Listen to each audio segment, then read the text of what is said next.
The Night, a short story written by Tim Gritman. Author's note: this story is inspired by the many episodes of The Twilight Zone. Narrated by the author. The night started out as normal as any other. Every star in the night was clearly visible in the night sky, and the moon was shining bright. There was a slight breeze, and you could hear the wind blowing through the trees. Walking alone on a gravel road, with no other soul in sight, is where we find John. The first time you would look at John, you would gather rather quickly that the world has been rather hard on him. John, being quite down on his luck, was walking just to be walking, with absolutely no destination in mind. His past being darker than the night, John just keeps walking. No home to return to. All of his belongings are on his person, and no definite future in sight. Along the way, he stops at a small diner. Walking inside, it is quite apparent that there is not a lot of income for this diner. The owners of the diner also reside in the diner, with their home being in the back and the upstairs of the building. The actual dining area is no bigger than a small convenience store, only containing 6 small round tables with 4 rickety chairs placed around each. The tablecloth had many holes in them patched with duct tape, obviously had seen their days. John sat down at a table, only looking for a hot cup of coffee and a bowl of soup. A rather plump woman came out and took his order. She was not dressed well, with rollers in her hair and a cigarette hanging out of her mouth. She poured the coffee and placed it in front of him. By the appearance of the coffee and the taste, it had probably sat in the pot for a day or two. Then the woman proceeded to microwave a small bowl of soup for the man. Rather bad service by today's standards, but John didn't care. He didn't have much money, and he couldn't expect good service either. As he was sitting eating his soup, the woman placed a close sign in the front window and told him that he may lock the door on his way out. John takes his time eating. As it was rather cold out, nobody could blame him for not going back outside any sooner than what he had to. A quiet yet melodic tune plays from the radio sitting in the corner of the room. It had almost a hypnotizing effect on John. Just after eating, the warm room begins to have its effects on him. John leans back in his chair and kicks his feet up on the table as he begins to nod off. Suddenly, the music stops and the lights go off, one happening just a moment after the other. The room plunges into darkness, the only light coming from the window in the front near the door. The window had been covered in what appeared to be an old shawl, and just gave John enough light to stumble his way to the door and let himself out. Outside, there was no light except from the stars and the moon. It seemed all other light had been swallowed up by the night. Turning around, John discovered that even the diner he had just come out of, which could not be more than a few feet from, could not be seen in the night. Only darkness could be seen where the diner had been. John walks back to where the diner was and keeps walking until he realizes that he could not have been that far away from it. He knew it was there, but where? In the moonlight, he could clearly make out the outline of the trees and shrubbery, but why couldn't he see the diner? It had to be there. It just had to be there. John began to panic. His own sanity being questioned. Was there a diner, or wasn't there? John sits down next to a tree and thinks. He retraces his own steps in his mind. He leaves the diner and only walks a few steps away and takes in a quick scan of his surroundings. He turns around and the diner was gone. Impossible. Perhaps he turned too far. Perhaps the diner had been there all along and he just walked past it. Impossible. He would have been able to see the outline of the roof and walls if he had walked past it. So what happened? John stands up and looks at the road. The diner was right next to the road, wasn't it? Right next to the diner, there was a light pole. It wasn't there now. He couldn't have walked that far.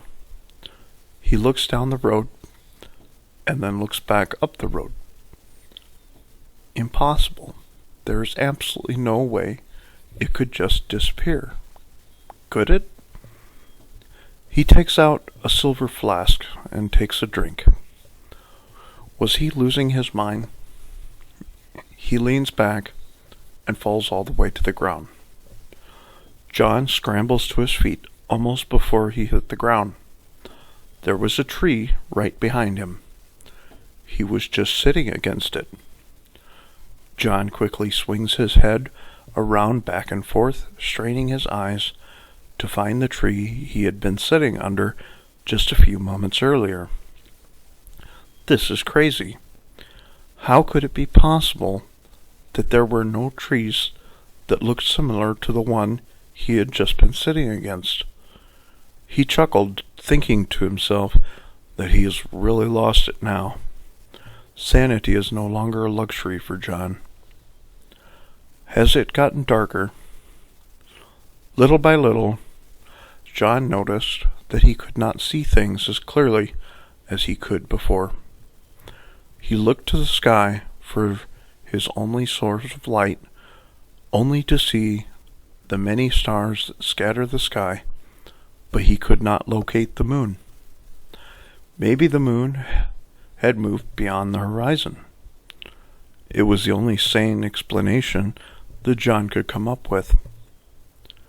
John sits with his knees pressed against his chest, arms wrapped around his legs, slowly rocking back and forth. Occasionally, he will take a drink from his flask, mumbling to himself, trying to figure out what was going on. Suddenly, he jumped up and threw the flask into the night, having come to the conclusion that he had a little too much to drink and he was hallucinating. It was all in his head. That is what he tried to tell himself, but he just could not believe it. Still standing on one leg with the other stretched out behind him, his throwing arm still pointing where he had thrown his flask, something didn't seem right. John never heard the flask land. What happened to it? It surely hit something. It would have hit the ground if nothing else. It doesn't just vanish into thin air. John starts walking forward, searching for any sign of it. He could find none. Slowly, the thought occurred to John that not only could he find no evidence of his flask hitting the ground, he could not find any trace of anything else on the ground. No weeds, no rocks, no bushes, absolutely nothing but bare ground. Could it be that the night had consumed everything in sight? Impossible. John took out a book of matches and began striking one. He never was good at lighting them, and in his current situation, he had a difficult time remaining steady enough to strike the match. But with enough determination, he was swiftly able to get one lit. As the flame burst into life, the darkness around him recoiled back away from the glow. Looking around, John saw absolutely nothing. No trace of life, no traces of any object at all. He began to run to find something, anything that would tell him that he was not insane. Almost as quickly as the flame had started, it disappeared. The darkness closed in on John even more so than before. There was no light at all. The stars had all disappeared. He could not even see his hand in front of his face. What was going on? How could this possibly be happening? As John began to lose hope, the darkness began to feel as if it were a heavy blanket and was smothering him. It was as thick as the murkiest swamp. There were no sounds, no light, absolutely nothing.